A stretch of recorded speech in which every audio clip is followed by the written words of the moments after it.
everyone, it's Sharana from Pay Your Weight, and today I'm going to be reviewing Dune, which will hit theaters on October 22nd.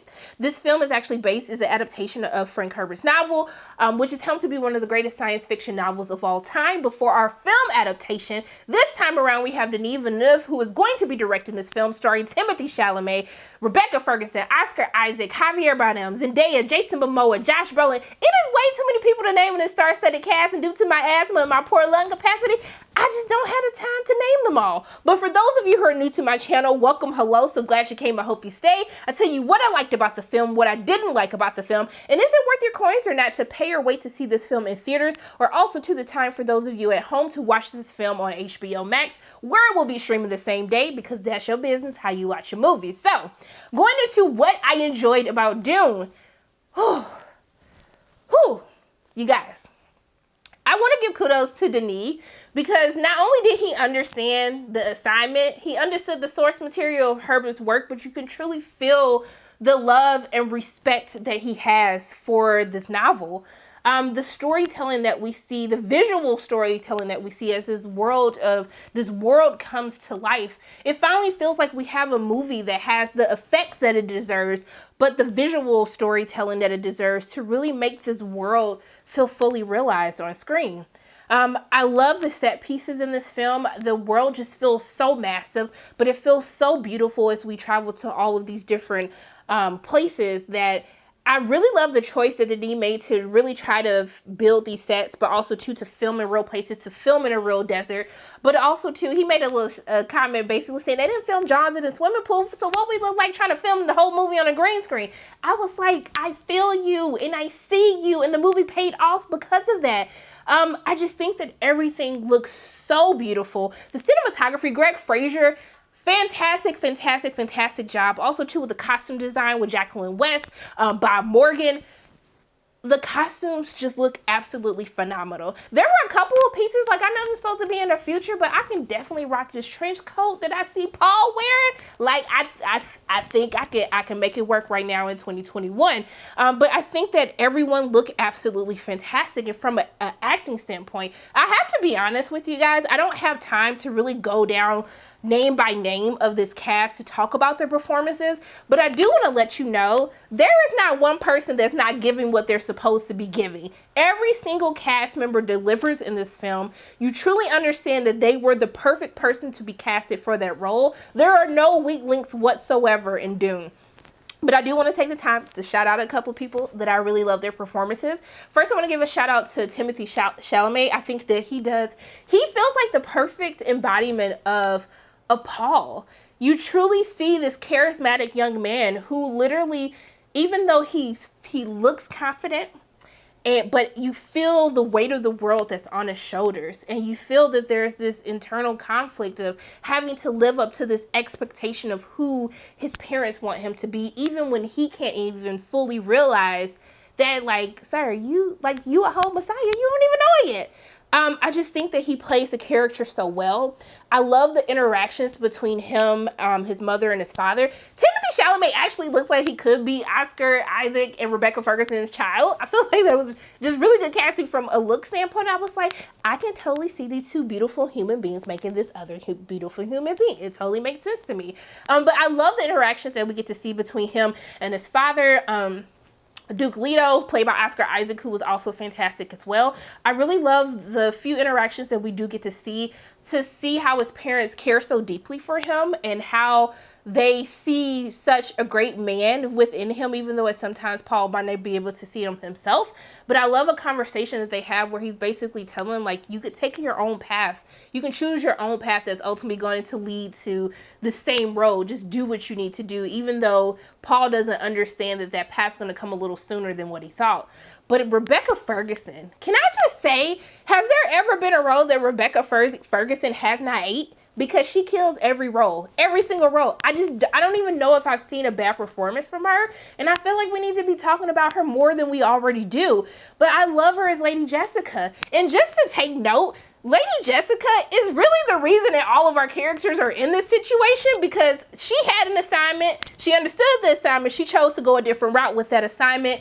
And basically, with her choices, she's dealing with the fallout, the consequences of her choices. But to see the love that she has for her child, how she's scared when Paul is in danger, but you still feel that she is this fierce, this powerful woman that really doesn't even understand her own full potential yet. I think Rebecca Ferguson, she plays Lady Jessica. She plays her so well. I was like, I still love my mama, but Lady Jessica, let her be my mama, okay? Gonna kill for my kids. Do whatever I gotta do for my kids. I'm getting besides the point. Let me continue down this list. Also, too, Jason Momoa is Duncan. Everything. The humor that he brings with it, the chemistry between him and Timothy. I was like, I want Duncan to be my best friend. I felt the love that they had amongst each other, and I was like, I want to feel that love too. I thought Jason Momoa just gets better and better with every single role that he does, and I really love him for this casting in this film. Also, too, Gurney, you're gonna love Gurney. Josh Brolin does a really amazing job. I can't wait to see more of Gurney in part 2 of Dune, but another part of this film is I actually fear the villains. I'm not laughing at the villains in this one. And I really love how he makes so many of these characters like menacing.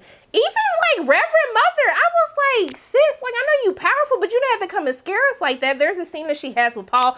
If you guys read the book, seen the movie, you know what scene I'm talking about. It fully delivers. Charlotte Rampling, like she was just like, I waited my whole life for this. I'm gonna come and slay this 5 minutes on screen.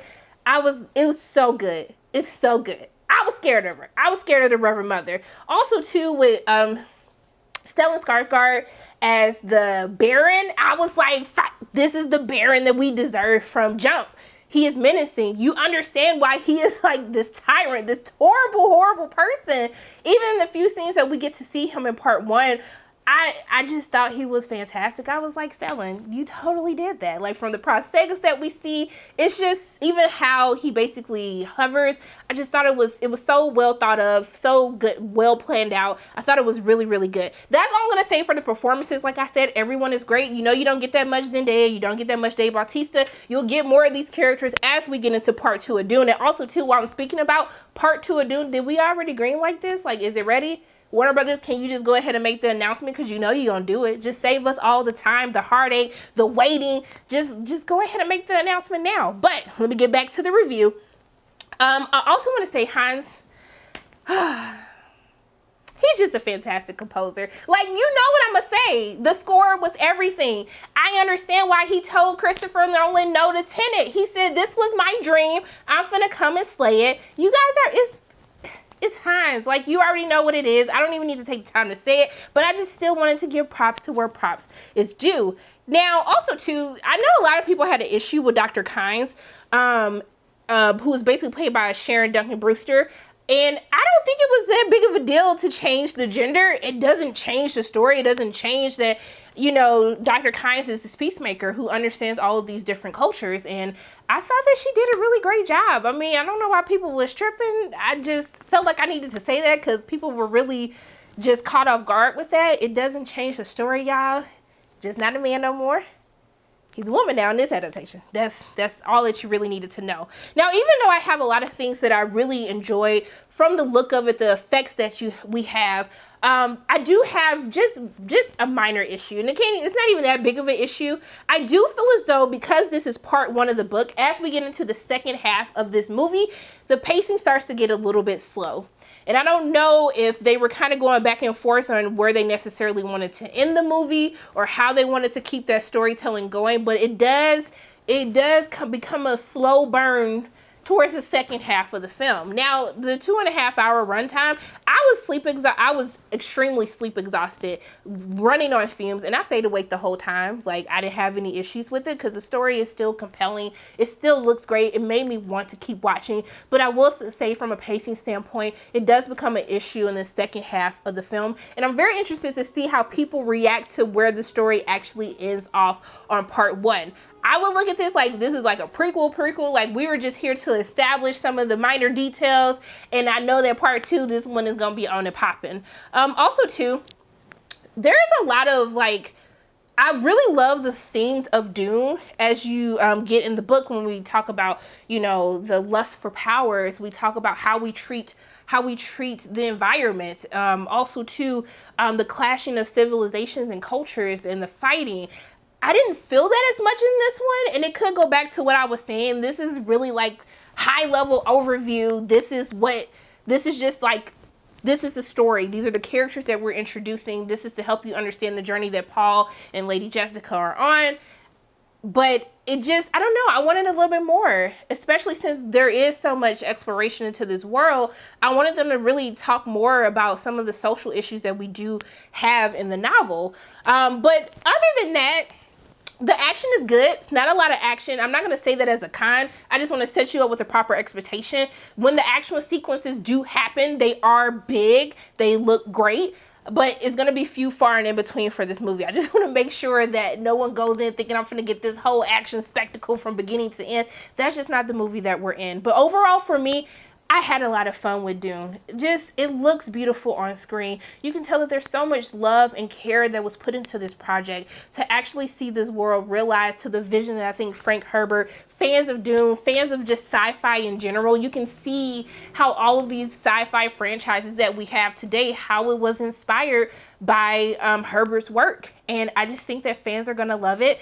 I don't know if this movie is necessarily going to be for everybody. If you love sci-fi, if you're a lover of Dune, if you're a fan of Denis, of this talented cast, I think you will have a great time. But I do feel as though this is not going to be for everybody. So I just want to say that one more time. It's not for everybody, but for the people that it's for, you're going to have a really good time. So what I would tell you to do with you and your coins for Dune, I would tell you to pay to go see it, duh. And if you feel more comfortable watching the movie at home, it will be on HBO Max. I saw this in Dolby, and it was phenomenal. I would say if you feel comfortable, I would definitely say get the theatrical experience. But yeah, like, those are pretty much our thoughts. I'm gonna stop rambling. I'm gonna stop. It was just a great week for me to be able to see this. So those are my thoughts on Dune. As always, my name is Sharona from Pay Your Weights. And if you like what you saw today, make sure you hit the like button, hit subscribe, share this video with your friends, and make sure you hit that notification bell. And I love you guys 3000. And until I see you again, bye.